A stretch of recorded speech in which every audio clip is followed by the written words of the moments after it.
હવે વિદ્યાર્થી મિત્રો અહીંયા આપણે લેંગ્વેજ ફંક્શન્સમાં આગળ વધીએ અને ત્રીજું એક એક્ઝામ્પલ જોઈએ. બરાબર, આમ છઠ્ઠું લેંગ્વેજ ફંક્શન અત્યારે આપણે શીખી રહ્યા છીએ. અગાઉના ટીચિંગ સેશનમાં આપણે 3 લેંગ્વેજ ફંક્શન શીખ્યા.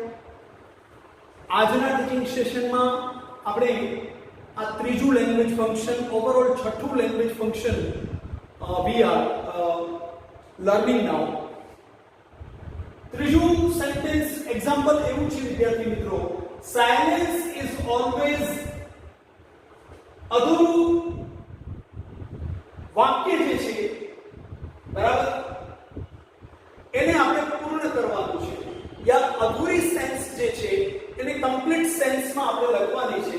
અને અહીંયા આપણે જુઓ કૌંસમાં શું કીધું છે, કમ્પેરિઝન. હવે વિદ્યાર્થી મિત્રો, જ્યારે પણ કમ્પેરિઝનની વાત આવે ત્યારે યાદ રાખજો મુખ્યત્વે ડિગ્રીનો ઉપયોગ થાય છે.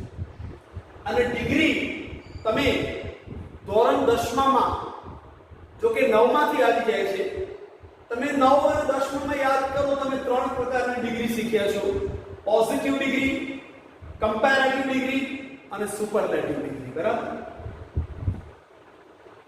તો આપણે તમને જે પણ ઈઝી પડે એ ડિગ્રી સિલેક્ટ કરી અને એ પ્રમાણે તમે તમારો આન્સર લખી શકો છો. બરાબર, ટૂંકમાં અહીંયા કમ્પેરિઝન કરવાની છે.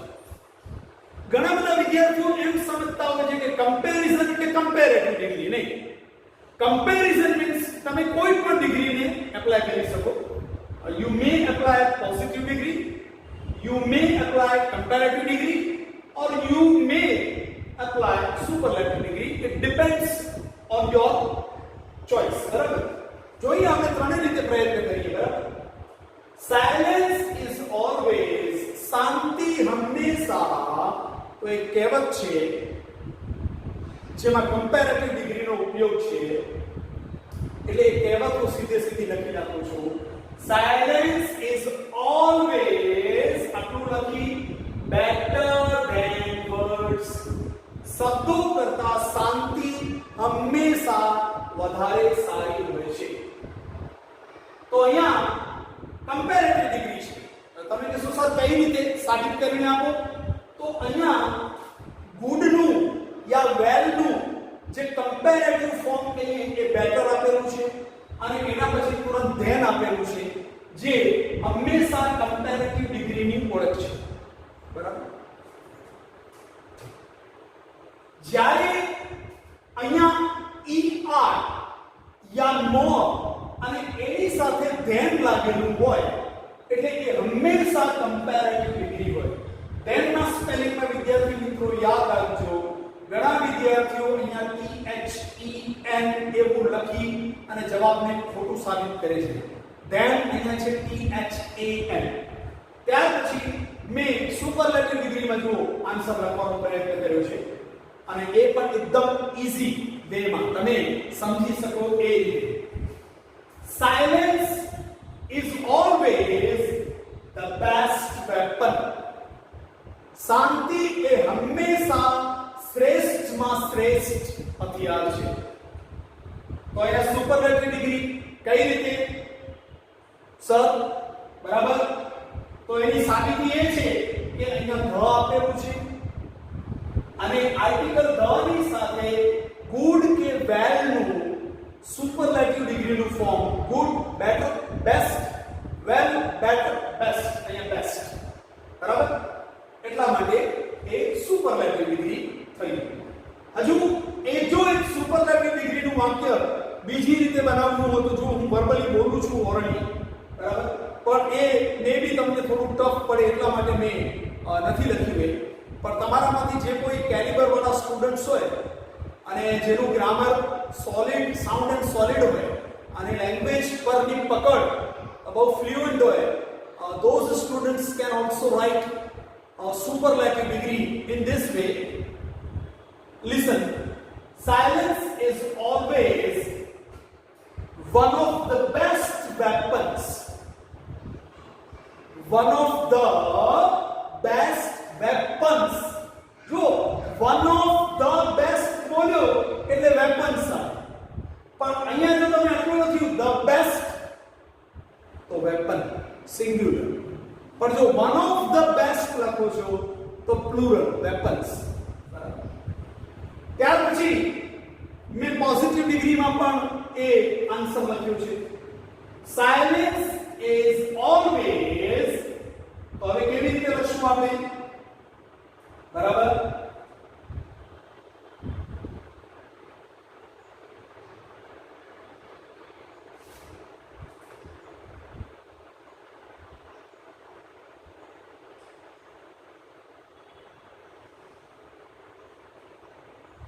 આવી રીતે પણ તમે આન્સરને લખી શકો.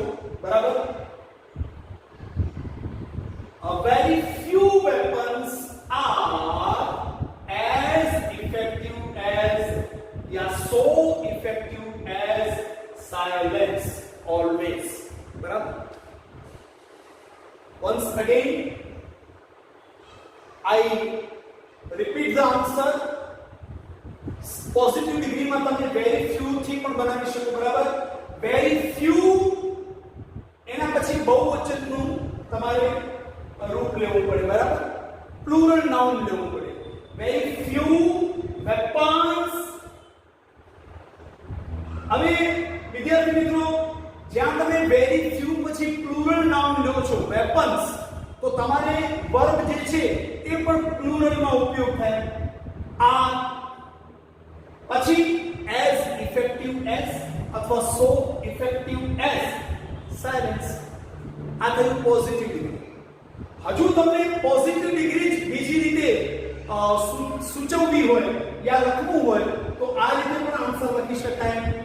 no other weapon singular, weapon singular verb is no other weapon. જ્યાં નાઉન સિંગ્યુલર છે ત્યાં વર્બ પણ singular is so effective as silence, as effective as silence. બરાબર, તો આ રીતે તમે કમ્પેરિઝન જે છે એ બતાવી શકો છો. બરાબર, તો વિદ્યાર્થી મિત્રો, આજનું આપણું લેંગ્વેજ ફંક્શન્સ પરનું ટીચિંગ સેશન અહીંયા આપણે, હું એમ નથી કહેતો કે એન્ડ કરીએ છીએ, પણ આજનું ટીચિંગ સેશન આપણે સક્સેસફુલી એન્ડ અપ કરીએ છીએ. નેક્સ્ટ ટીચિંગ સેશન્સમાં થોડું યુનિટ 5 રીડ 2 આપણે સિલેબસ જે છે એ સપ્ટેમ્બર એન્ડ સુધીમાં અને ઓક્ટોબર ફર્સ્ટ વીક સુધીમાં 50% સિલેબસ આપણું ઓવર થવું જોઈએ.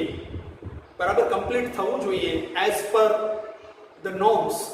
એટલે આપણે પહેલાં એ શીખીશું અને ત્યાર પછી વધારાના સમયમાં આપણે હજુ ગ્રામરની પણ પ્રેક્ટિસ જોવાની છે, સાથે સાથે કમ્પોઝિશન પાર્ટ પણ જોવાનું છે. બરાબર, એ આપણે વિગતવાર શીખીશું.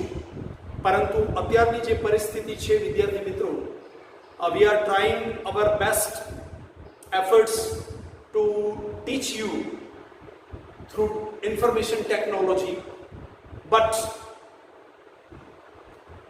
nowadays it is also your moral responsibility to prepare yourself sincerely, so far as what we have taught to you and what is still to be taught to you. In that preparation, you must prepare yourself very, very sincerely. It's your moral duty. Till then, goodbye. Have a nice day. Take care of yourself. Prepare yourself very sincerely. And I am sure, I have trust upon you that you will definitely prepare yourself sincerely. Until then, dear students, thank you very much. And one more thing, if you have liked our grammar teaching session, do kindly like, share and subscribe my channel without fail. Thank you so much.